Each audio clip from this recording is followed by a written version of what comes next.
হাদিস 407। আব্দুল্লাহ ইবনে ইউসুফ রাহমাতুল্লাহি আলাইহির সনদে আবু হুরায়রা রাদিয়াল্লাহু আনহু থেকে বর্ণিত যে রাসূলুল্লাহ সাল্লাল্লাহু আলাইহি ওয়াসাল্লাম বলেছেন, তোমরা কি মনে করো যে আমার দৃষ্টি কেবল কিবলার দিকে? আল্লাহর কসম, আমার কাছে তোমাদের খুশু অর্থাৎ বিনয় ও রুকু কিছুই গোপন থাকে না। অবশ্যই আমি আমার পেছন থেকেও তোমাদের দেখি। হাদিস 408। ইয়াহইয়া ইবনে সালেহ রাহমাতুল্লাহি আলাইহির সনদে আনাস ইবনে মালিক রাদিয়াল্লাহু আনহু থেকে বর্ণিত, তিনি বলেন, নবী করিম সাল্লাল্লাহু আলাইহি ওয়াসাল্লাম আমাদেরকে নিয়ে সালাত আদায় করলেন।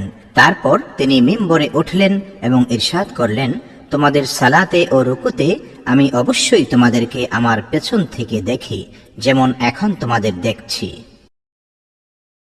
পরিচ্ছেদ 282। অমুক গোত্রের মসজিদ এভাবে বলা যায় কি? হাদিস 409। আব্দুল্লাহ ইবনে ইউসুফ রাহমাতুল্লাহি আলাইহির সনদে আব্দুল্লাহ ইবনে উমর রাদিয়াল্লাহু আনহুমা থেকে বর্ণিত যে রাসূলুল্লাহ সাল্লাল্লাহু আলাইহি ওয়াসাল্লাম যুদ্ধের জন্য তৈরি ঘোড়াকে হাফিয়া নামক স্থান থেকে সানিয়াতুল ওয়াদা পর্যন্ত দৌড় প্রতিযোগিতা করিয়েছিলেন, আর যে ঘোড়া যুদ্ধের জন্য তৈরি নয় সে ঘোড়াকে সানিয়া থেকে জোরাইক গোত্রের মসজিদ পর্যন্ত দৌড় প্রতিযোগিতা করিয়েছিলেন। আর এই প্রতিযোগিতায় আব্দুল্লাহ ইবনে উমর রাদিয়াল্লাহু আনহুমা অগ্রগামী ছিলেন। পরিচ্ছেদ 283। মসজিদে কোনো কিছু ভাগ করা ও খেজুরের ছড়া ঝোলানো। আবু আব্দুল্লাহ বুখারী রাহমাতুল্লাহি আলাইহি বলেন, আল কিনহু আল ইজকু একই জিনিসের নাম। এর দ্বিবচন কিনওয়ানি এবং বহুবচনও কিনওয়ানুন, যেমন সিনবুন সিনওয়ানি। হাদিস নম্বরবিহীন। ইব্রাহিম রাহমাতুল্লাহি আলাইহির সনদে আনাস ইবনে মালিক রাদিয়াল্লাহু আনহু থেকে বর্ণিত, তিনি বলেন, রাসূল করিম সাল্লাল্লাহু আলাইহি ওয়াসাল্লামের কাছে বাহরাইন থেকে কিছু মাল এলো। তিনি বললেন, এগুলো মসজিদে রেখে দাও। রাসূলুল্লাহ সাল্লাল্লাহু আলাইহি ওয়াসাল্লামের কাছে এ যাবত যত মাল আনা হয়েছে তার মধ্যে এ মালই ছিল পরিমাণে সবচেয়ে বেশি। তারপর রাসূলুল্লাহ সাল্লাল্লাহু আলাইহি ওয়াসাল্লাম সালাতে চলে গেলেন এবং এর দিকে ভ্রুক্ষেপও করলেন না। সালাত শেষ করে তিনি এসে মালের কাছে গিয়ে বসলেন। তিনি যাকেই দেখলেন কিছু মাল দিয়ে দিলেন। ইতিমধ্যে আব্বাস রাদিয়াল্লাহু আনহু এসে বললেন, ইয়া রাসূলুল্লাহ, আমাকেও কিছু দিন, কারণ আমি নিজের ও আকিলের পক্ষ থেকে মুক্তিপণ দিয়েছি। উল্লেখ্য যে এ দুজন বদরের যুদ্ধে মুসলমানদের কয়েদি ছিলেন। রাসূলুল্লাহ সাল্লাল্লাহু আলাইহি ওয়াসাল্লাম তাকে বললেন, নিয়ে যান। তিনি কিছু মাল কাপড়ে ভরে নিলেন। তারপর তা উঠাতে চেষ্টা করলেন, কিন্তু পারলেন না। তিনি বললেন, ইয়া রাসূলুল্লাহ, কাউকে বলুন যেন আমাকে এটি উঠিয়ে দেয়। তিনি বললেন, না। আব্বাস রাদিয়াল্লাহু আনহু বললেন, তাহলে আপনি নিজেই তা তুলে দিন। তিনি বললেন, না। তারপর আব্বাস রাদিয়াল্লাহু আনহু তা থেকে কিছু মাল রেখে দিলেন। তারপর আবার তা তুলতে চেষ্টা করলেন। এবারও তুলতে না পেরে তিনি বললেন, ইয়া রাসূলুল্লাহ, কাউকে আদেশ করুন যেন আমাকে তুলে দেয়। তিনি বললেন, না। আব্বাস রাদিয়াল্লাহু আনহু বললেন, তাহলে আপনিই আমাকে তুলে দেন। তিনি এবারও অসম্মতি জানালেন। তারপর আব্বাস রাদিয়াল্লাহু আনহু আরো কিছু মাল নামিয়ে রাখলেন। এবার তিনি ওঠাতে পারলেন এবং তা নিজের কাঁধে তুলে নিয়ে বেরিয়ে গেলেন। রাসূলুল্লাহ সাল্লাল্লাহু আলাইহি ওয়াসাল্লাম তার এই লোভ দেখে এতই অবাক হয়েছিলেন যে তিনি চোখের আড়াল না হওয়া পর্যন্ত আব্বাসের দিকে তাকিয়ে থাকলেন। রাসূলুল্লাহ সাল্লাল্লাহু আলাইহি ওয়াসাল্লাম সেখানে একটি দিরহাম বাকি থাকা পর্যন্ত উঠলেন না। পরিচ্ছেদ 284। মসজিদে যাকে খাওয়ার দাওয়াত দেওয়া হয় আর যিনি তা কবুল করেন। হাদিস 410। আব্দুল্লাহ ইবনে ইউসুফ রাহমাতুল্লাহি আলাইহির সনদে আনাস রাদিয়াল্লাহু আনহু থেকে বর্ণিত, তিনি বলেন, আমি নবী করিম সাল্লাল্লাহু আলাইহি ওয়াসাল্লামকে মসজিদে পেলাম আর তার সঙ্গে ছিলেন কয়েকজন সাহাবী। আমি দাঁড়িয়ে গেলাম। তিনি আমাকে বললেন, তোমাকে কি আবু তালহা পাঠিয়েছেন? আমি বললাম, জি হ্যাঁ। তিনি বললেন, খাবার জন্য? আমি বললাম, জি হ্যাঁ। তখন তার আশেপাশে যারা ছিলেন তিনি তাদেরকে লক্ষ্য করে বললেন, ওঠো। তারপর তিনি চলতে শুরু করলেন। রাবি বলেন, আর আমি তাদের সামনে সামনে চললাম। পরিচ্ছেদ 285। মসজিদে বিচার করা ও নারী পুরুষের মধ্যে লিআন করা। হাদিস 411।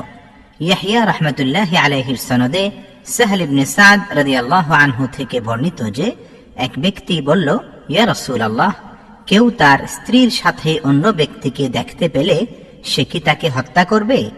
পরে মসজিদে সে ও তার স্ত্রী একে অন্যকে লিআন বা অভিসম্পাত করল, তখন আমি উপস্থিত ছিলাম। পরিচ্ছেদ 286। কারো ঘরে প্রবেশ করলে যেখানে ইচ্ছা বা যেখানে নির্দেশ করা হয় সেখানেই সালাত আদায় করবে, এ ব্যাপারে বেশি খোঁজাখুঁজি করবে না। হাদিস 412। আব্দুল্লাহ ইবনে মাসলামা রাহমাতুল্লাহি আলাইহির সনদে ইতবান ইবনে মালিক রাদিয়াল্লাহু আনহু থেকে বর্ণিত যে নবী করিম সাল্লাল্লাহু আলাইহি ওয়াসাল্লাম তার ঘরে এলেন এবং বললেন, তোমার ঘরের কোন স্থানে সালাত আদায় করা পছন্দ করো? তিনি বললেন, তখন আমি তাকে একটি স্থানের দিকে ইশারা করলাম। রাসূল করিম সাল্লাল্লাহু আলাইহি ওয়াসাল্লাম তাকবীর বললেন, আমরা তার পেছনে কাতার করে দাঁড়ালাম। তিনি 2 রাকাত সালাত আদায় করলেন। পরিচ্ছেদ 287। ঘরে মসজিদ তৈরি করা। বারা ইবনে আজিব রাদিয়াল্লাহু আনহু নিজের বাড়ির মসজিদে জামাত করে সালাত আদায় করেছিলেন। হাদিস 413। সাঈদ ইবনে উফাইর রাহমাতুল্লাহি আলাইহির সনদে মাহমুদ ইবনে রবি আনসারী রাদিয়াল্লাহু আনহু থেকে বর্ণিত যে ইতবান ইবনে মালিক রাদিয়াল্লাহু আনহু, যিনি রাসূলুল্লাহ সাল্লাল্লাহু আলাইহি ওয়াসাল্লামের সঙ্গে বদরের যুদ্ধে অংশগ্রহণকারী আনসারগণের অন্যতম, রাসূলুল্লাহ সাল্লাল্লাহু আলাইহি ওয়াসাল্লামের কাছে হাজির হয়ে আরজ করলেন, ইয়া রাসূলুল্লাহ, আমার দৃষ্টিশক্তি হ্রাস পেয়েছে। আমি আমার গোত্রের লোকদের নিয়ে সালাত আদায় করি, কিন্তু বৃষ্টি হলে আমার ও তাদের বাসস্থানের মধ্যবর্তী নিম্ন ভূমিতে পানি জমে যাওয়াতে তা পার হয়ে তাদের মসজিদে পৌঁছতে এবং তাদেরকে নিয়ে সালাত আদায় করতে সমর্থ হই না। তাই ইয়া রাসূলুল্লাহ, আমার একান্ত ইচ্ছা যে আপনি আমার ঘরে তশরিফ নিয়ে কোনো এক স্থানে সালাত আদায় করেন এবং আমি সেই স্থানকে সালাতের জন্য নির্দিষ্ট করে নেই। রাবি বলেন, তাকে রাসূলুল্লাহ সাল্লাল্লাহু আলাইহি ওয়াসাল্লাম বললেন, ইনশাআল্লাহ, অচিরেই আমি তা করব। ইতবান রাদিয়াল্লাহু আনহু বলেন, পরদিন সূর্যোদয়ের পর রাসূলুল্লাহ সাল্লাল্লাহু আলাইহি ওয়াসাল্লাম ও আবু বকর রাদিয়াল্লাহু আনহু আমার ঘরে তশরিফ আনেন। রাসূলুল্লাহ সাল্লাল্লাহু আলাইহি ওয়াসাল্লাম ভেতরে প্রবেশ করতে চাইলে আমি তাকে অনুমতি দিলাম। ঘরে প্রবেশ করে তিনি না বসেই জিজ্ঞাসা করলেন, তোমার ঘরের কোন স্থানে সালাত আদায় করা পছন্দ করো? তিনি বলেন, আমি তাকে ঘরের এক প্রান্তের দিকে ইঙ্গিত করলাম। তারপর রাসূলুল্লাহ সাল্লাল্লাহু আলাইহি ওয়াসাল্লাম দাঁড়ালেন এবং তাকবীর বললেন। তখন আমরাও দাঁড়ালাম এবং কাতারবন্দী হলাম। তিনি 2 রাকাত সালাত আদায় করলেন, তারপর সালাম ফিরালেন। তিনি অর্থাৎ ইতবান রাদিয়াল্লাহু আনহু বলেন, আমরা তাকে কিছুক্ষণের জন্য বসালাম এবং তার জন্য তৈরি খাজিরা নামক খাবার তার সামনে পেশ করলাম। রাবি বলেন, এ সময় মহল্লার কিছু লোক ঘরে ভিড় জমালেন। তখন উপস্থিত লোকদের মধ্যে এক ব্যক্তি বলে উঠলেন, মালিক ইবনে দুখাইশিন কোথায়? অথবা বললেন, ইবনে দুখশুন কোথায়? তখন তাদের একজন জবাব দিলেন, সে মুনাফিক, সে আল্লাহ ও আল্লাহ রসুলকে ভালোবাসে না। তখন রাসূলুল্লাহ সাল্লাল্লাহু আলাইহি ওয়াসাল্লাম বললেন, এরূপ বলো না, তুমি কি দেখছো না যে সে আল্লাহর সন্তোষ লাভের জন্য লা ইলাহা ইল্লাল্লাহ বলেছে? তখন সে ব্যক্তি বললেন, আল্লাহ ও তার রাসূলই ভালো জানেন, আমরা তো তার সম্পর্ক ও ভালোবাসা মুনাফিকদের সাথেই দেখি। রাসূলুল্লাহ সাল্লাল্লাহু আলাইহি ওয়াসাল্লাম বললেন, আল্লাহ তাআলা তো এমন ব্যক্তির প্রতি জাহান্নাম হারাম করে দিয়েছেন যে আল্লাহর সন্তুষ্টি লাভের আশায় লা ইলাহা ইল্লাল্লাহ বলে। রাবি ইবনে শিহাব রাহমাতুল্লাহি আলাইহি বলেন, তারপর আমি মাহমুদ ইবনে রবি রাদিয়াল্লাহু আনহুর হাদিস সম্পর্কে হুসাইন ইবনে মুহাম্মদ আনসারী রাহমাতুল্লাহি আলাইহিকে জিজ্ঞাসা করলাম, যিনি বানু সালিম গোত্রের একজন নেতৃস্থানীয় ব্যক্তি ছিলেন। তিনি এ হাদিস সমর্থন করলেন। পরিচ্ছেদ 288। মসজিদে প্রবেশ ও অন্যান্য কাজ ডান দিক থেকে আরম্ভ করা। ইবনে ওমর রাদিয়াল্লাহু আনহুমা প্রবেশের সময় ডান পা দিয়ে শুরু করতেন এবং বের হওয়ার সময় প্রথম বাঁ পা দিয়ে শুরু করতেন। হাদিস 414। সুলাইমান ইবনে হারব রাহমাতুল্লাহি আলাইহির সনদে আয়েশা রাদিয়াল্লাহু আনহা থেকে বর্ণিত, তিনি বলেন, নবী করিম সাল্লাল্লাহু আলাইহি ওয়াসাল্লাম নিজের সমস্ত কাজে যথাসম্ভব ডান দিক থেকে আরম্ভ করা পছন্দ করতেন। পবিত্রতা হাসিলের সময়, মাথা আঁচড়ানোর সময়, এবং জুতা পরিধানের সময়েও। পরিচ্ছেদ 289। জাহেলি যুগের মুশরিকদের কবর খুঁড়ে ফেলে মসজিদ নির্মাণ করা। নবী করিম সাল্লাল্লাহু আলাইহি ওয়াসাল্লাম বলেছেন, ইহুদীদের উপর আল্লাহর অভিশাপ, তারা নবীগণের কবরকে মসজিদ বানিয়েছে। আর কবরের উপর সালাত আদায় করা মাকরুহ হওয়া সম্পর্কে ওমর ইবনুল খাত্তাব রাদিয়াল্লাহু আনহু আনাস ইবনে মালিক রাদিয়াল্লাহু আনহুকে একটি কবরের কাছে সালাত আদায় করতে দেখে বললেন, কবর কবর, কিন্তু তিনি তাকে সালাত পুনরায় আদায় করতে বলেননি। হাদিস 415। মুহাম্মদ ইবনে মুসান্না রাহমাতুল্লাহি আলাইহির সনদে আয়েশা রাদিয়াল্লাহু আনহা থেকে বর্ণিত যে উম্মে হাবিবা ও উম্মে সালামা রাদিয়াল্লাহু আনহুমা হাবশায় তাদের দেখা একটা গির্জার কথা বলেছিলেন, যাতে বেশ কিছু মূর্তি ছিল। তারা উভয়ে বিষয়টি নবী করিম সাল্লাল্লাহু আলাইহি ওয়াসাল্লামের নিকট বর্ণনা করলেন। তিনি ইরশাদ করলেন, তাদের অবস্থা ছিল এমন যে কোন সৎ লোক মারা গেলে তারা তার কবরের উপর মসজিদ বানাতো আর তার ভেতরে ওই লোকের মূর্তি তৈরি করে রাখত। কিয়ামতের দিন তারাই আল্লাহর কাছে সবচাইতে নিকৃষ্ট সৃষ্টি বলে গণ্য হবে। হাদিস 416। মুসাদ্দাদ রাহমাতুল্লাহি আলাইহির সনদে আনাস ইবনে মালিক রাদিয়াল্লাহু আনহু থেকে বর্ণিত, তিনি বলেন, রাসূল করিম সাল্লাল্লাহু আলাইহি ওয়াসাল্লাম মদিনায় পৌঁছে প্রথমে মদিনার উচ্চ এলাকায় অবস্থিত বানু আমর ইবনে আউফ নামক গোত্রে উপনীত হন। তাদের সঙ্গে নবী করিম সাল্লাল্লাহু আলাইহি ওয়াসাল্লাম 14 দিন, অপর বর্ণনায় 24 দিন অবস্থান করেন। তারপর তিনি বনু নাজ্জারকে ডেকে পাঠালেন। তারা কাঁধে তলোয়ার ঝুলিয়ে উপস্থিত হল। আমি যেন এখনো সে দৃশ্য দেখতে পাচ্ছি যে নবী করিম সাল্লাল্লাহু আলাইহি ওয়াসাল্লাম ছিলেন তার বাহনের উপর, আর আবু বকর রাদিয়াল্লাহু আনহু সে বাহনেই তার পেছনে, আর বনু নাজ্জারের দল তার আশেপাশে। অবশেষে তিনি আবু আইয়ুব আনসারী রাদিয়াল্লাহু আনহুর ঘরের সামনে অবতরণ করলেন। রাসূল করিম সাল্লাল্লাহু আলাইহি ওয়াসাল্লাম যেখানেই সালাতের ওয়াক্ত হয় সেখানেই সালাত আদায় করতে পছন্দ করতেন, এবং তিনি ছাগল ভেড়ার খোঁয়ারেও সালাত আদায় করতেন। এখন তিনি মসজিদ তৈরি করার নির্দেশ দেন। তিনি বনু নাজ্জারকে ডেকে বললেন, হে বনু নাজ্জার, তোমরা আমার কাছ থেকে তোমাদের এই বাগিচার মূল্য নির্ধারণ করো। তারা বলল, না, আল্লাহর কসম, আমরা এর দাম নেব না। এর দাম আমরা একমাত্র আল্লাহর কাছেই আশা করি। আনাস রাদিয়াল্লাহু আনহু বলেন, আমি তোমাদের বলছি, এখানে মুশরিকদের কবর এবং ভগ্নাবশেষ ছিল, আর ছিল খেজুর গাছ। রাসূল করিম সাল্লাল্লাহু আলাইহি ওয়াসাল্লামের নির্দেশে মুশরিকদের কবর খুঁড়ে ফেলা হলো। তারপর ভগ্নাবশেষ সমতল করে দেওয়া হলো। খেজুর গাছগুলো কেটে ফেলা হলো এবং তার দুই পাশে পাথর বসানো হলো। সাহাবীগণ পাথর তুলতে তুলতে ছন্দবদ্ধ কবিতা আবৃত্তি করছিলেন, আর নবী করিম সাল্লাল্লাহু আলাইহি ওয়াসাল্লাম ও তাদের সাথে ছিলেন। তিনি তখন বলছিলেন, আল্লাহুম্মা লা খায়রা ইল্লা খায়রাল আখিরাহ ফাগফিরিল আনসার ওয়াল মুহাজিরা। ইয়া আল্লাহ, আখিরাতের কল্যাণ ছাড়া প্রকৃতপক্ষে আর কোনো কল্যাণ নেই। আপনি আনসার ও মুহাজিরগণকে ক্ষমা করে দিন। পরিচ্ছেদ 290। ছাগল থাকার স্থানে সালাত আদায় করা। হাদিস 417।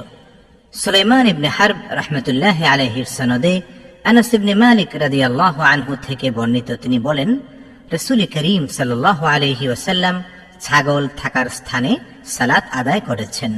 রাবী বলেন, তারপর আমি হযরত আনাস রাদিয়াল্লাহু আনহুকে বলতে শুনেছি যে মসজিদ নির্মাণের আগে তিনি, অর্থাৎ নবী করিম সাল্লাল্লাহু আলাইহি ওয়াসাল্লাম, ছাগল থাকার স্থানে সালাত আদায় করেছেন।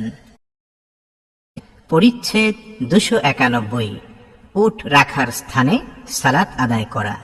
হাদিস 418। সাদাকা ইবনে ফদল রাহমাতুল্লাহি আলাইহির সনদে নাফি' রাহমাতুল্লাহি আলাইহি থেকে বর্ণিত, তিনি বলেন, আমি ইবনে ওমর রাদিয়াল্লাহু আনহুমাকে তার উটের দিকে সালাত আদায় করতে দেখেছি।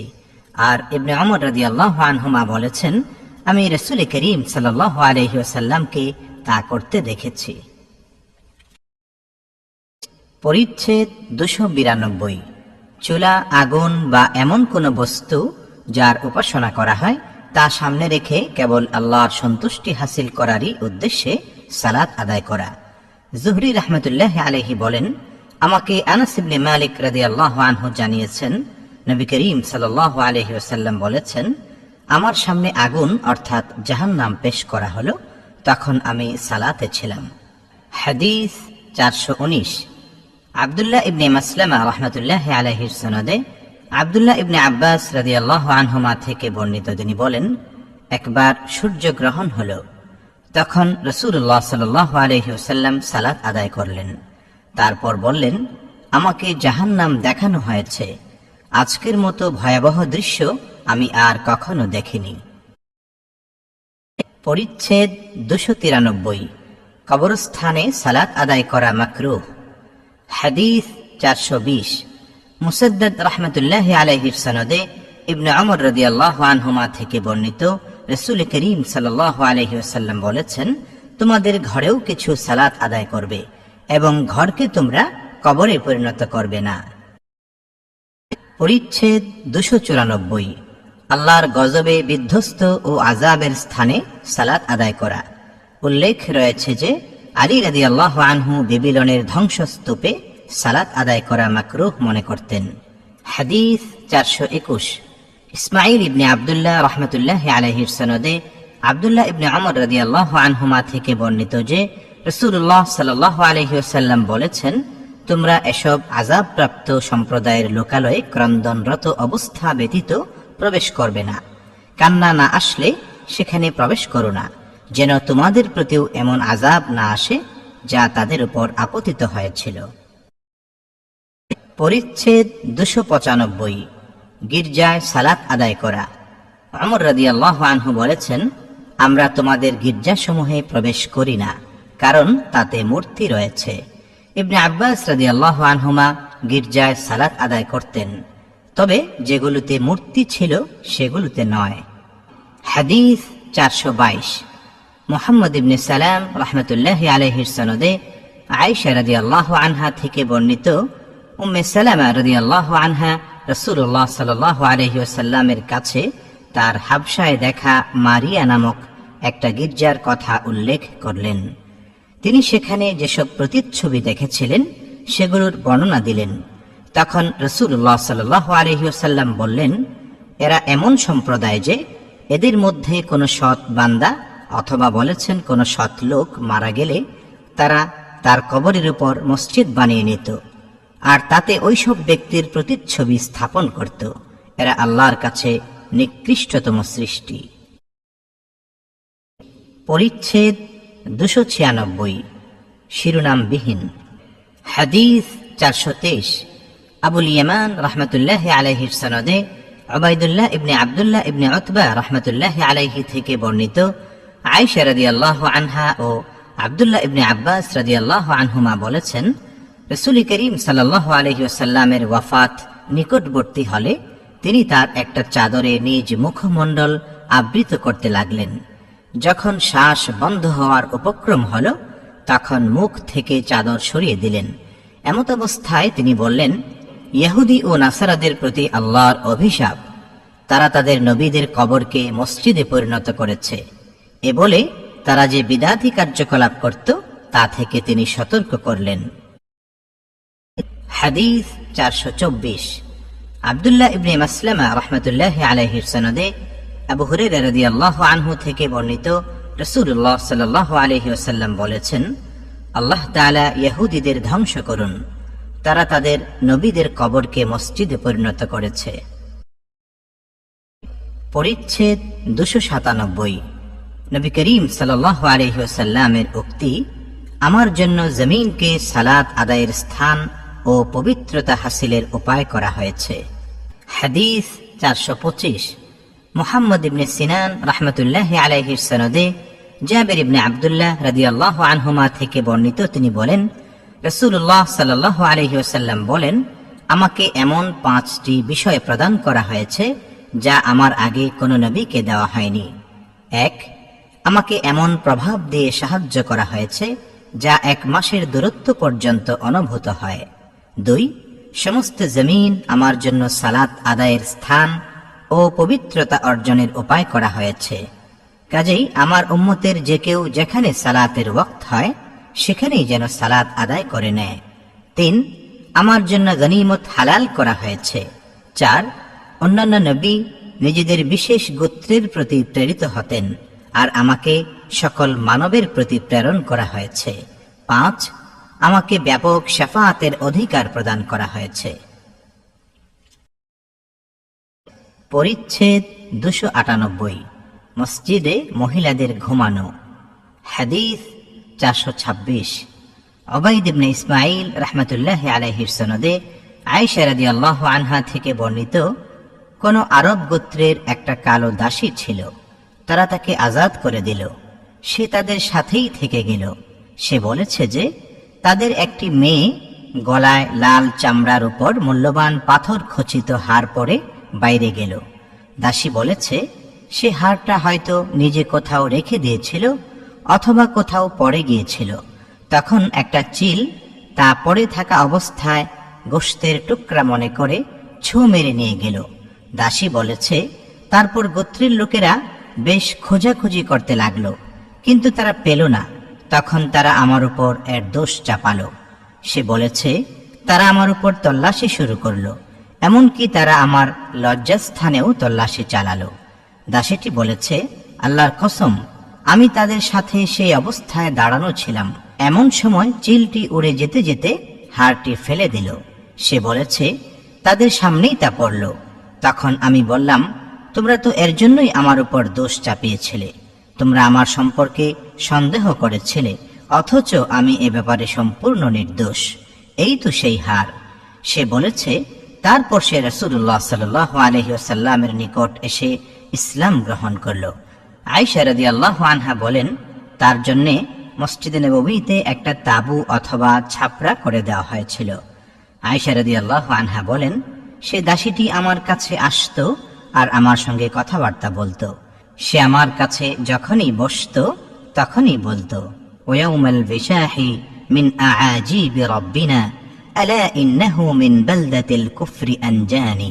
অর্থাৎ সেই হারের দিনটি আমার রবের আশ্চর্য ঘটনা বিশেষ। জেনে রাখুন সে ঘটনাটি আমাকে কুফরের শহর থেকে মুক্তি দিয়েছে। আয়েশা রাদিয়াল্লাহু আনহা বলেন, আমি তাকে বললাম, কি ব্যাপার, তুমি আমার কাছে বসলেই যে এ কথাটা বলে থাকো? আয়েশা রাদিয়াল্লাহু আনহা বলেন, সে তখন আমার কাছে উক্ত ঘটনা বর্ণনা করল। পরিচ্ছেদ 299, মসজিদে পুরুষদের ঘুমানো। আবু কিলাবা রাহমাতুল্লাহি আলাইহি আনাস ইবনে মালিক রাদিয়াল্লাহু আনহু থেকে বর্ণনা করেন, অকল গোত্রের কতিপয় ব্যক্তি নবী করিম সাল্লাল্লাহু আলাইহি ওয়াসাল্লামের কাছে আসলেন এবং সুফায় অবস্থান করলেন। আব্দুর রহমান ইবনে আবু বকর রাদিয়াল্লাহু আনহু বলেন, সুফাবাসীগণ ছিলেন দরিদ্র। হাদিস 427, মুসাদ্দাদ রাহমাতুল্লাহি আলাইহির সনদে আব্দুল্লাহ ইবনে ওমর রাদিয়াল্লাহু আনহুমা থেকে বর্ণিত, তিনি মসজিদে নববীতে ঘুমাতেন। তিনি ছিলেন অবিবাহিত, তার কোনো পরিবার পরিজন ছিল না। হাদিস 428, কুতাইবা ইবনে সাঈদ রাহমাতুল্লাহি আলাইহির সনদে সাহল ইবনে সাদ রাদিয়াল্লাহু আনহু থেকে বর্ণিত, তিনি বলেন, রাসূলুল্লাহ সাল্লাল্লাহু আলাইহি ওয়াসাল্লাম ফাতিমা রাদিয়াল্লাহু আনহার ঘরে এলেন, কিন্তু আলী রাদিয়াল্লাহু আনহুকে ঘরে পেলেন না। তিনি ফাতিমা রাদিয়াল্লাহু আনহাকে জিজ্ঞাসা করলেন, তোমার চাচাতো ভাই কোথায়? তিনি বললেন, আমার ও তার মধ্যে কিছু ঘটেছে। তিনি আমার সাথে রাগ করে বাইরে চলে গেছেন। আমার কাছে দুপুরের বিশ্রামও করেননি। তারপর রাসূলুল্লাহ সাল্লাল্লাহু আলাইহি ওয়াসাল্লাম এক ব্যক্তিকে বললেন, দেখো তো সে কোথায়? সে ব্যক্তি খুঁজে এসে বলল, ইয়া রাসূলুল্লাহ, তিনি মসজিদে শুয়ে আছেন। রাসূলুল্লাহ সাল্লাল্লাহু আলাইহি ওয়াসাল্লাম এলেন। তখন আলী রাদিয়াল্লাহু আনহু কাত হয়ে শুয়েছিলেন। তার শরীরের এক পাশের চাদর পড়ে গিয়েছে এবং তার শরীরে মাটি লেগেছে। রাসূলুল্লাহ সাল্লাল্লাহু আলাইহি ওয়াসাল্লাম তার শরীরের মাটি ঝেড়ে দিতে দিতে বললেন, ওঠো হে আবু তুরাব, ওঠো হে আবু তুরাব। হাদিস 429, ইউসুফ ইবনে ঈসা রাহমাতুল্লাহি আলাইহির সনদে আবু হুরায়রা রাদিয়াল্লাহু আনহু থেকে বর্ণিত, তিনি বলেন, আমি 70 জন আসহাবে সুফাকে দেখেছি যাদের কারো গায়ে বড় চাদর ছিল না। হয়তো ছিল কেবল তাহবান্দ কিংবা ছোট চাদর, যা তারা ঘাড়ে বেঁধে রাখতেন। নিচের দিকে কারো নিসফে সাক বা অর্ধ হাঁটু পর্যন্ত আর কারো টাকনু পর্যন্ত ছিল। তারা লজ্জাস্থান দেখা যাওয়ার ভয়ে কাপড় হাতে ধরে একত্র করে রাখতেন। পরিচ্ছেদ 300। সফর থেকে ফিরে আসার পর সালাত। কাব ইবনে মালিক রাদিয়াল্লাহু আনহু বলেন, নবী করিম সাল্লাল্লাহু আলাইহি ওয়াসাল্লাম সফর থেকে ফিরে এসে প্রথমে মসজিদে প্রবেশ করে সালাত আদায় করতেন। হাদিস 430। খাল্লাদ ইবনে ইয়াহইয়া রাহমাতুল্লাহি আলাইহির সনদে জাবির ইবনে আব্দুল্লাহ রাদিয়াল্লাহু আনহুমা থেকে বর্ণিত, তিনি বলেন, আমি রাসূল করিম সাল্লাল্লাহু আলাইহি ওয়াসাল্লামের কাছে আসলাম। তিনি তখন মসজিদে ছিলেন। রাবি মিসআর রাহমাতুল্লাহি আলাইহি বলেন, আমার মনে পড়ে রাবি মুহারিব রাহমাতুল্লাহি আলাইহি চাষতের সময়ের কথা বলেছেন। তখন নবী করিম সাল্লাল্লাহু আলাইহি ওয়াসাল্লাম বললেন, তুমি 2 রাকাত সালাত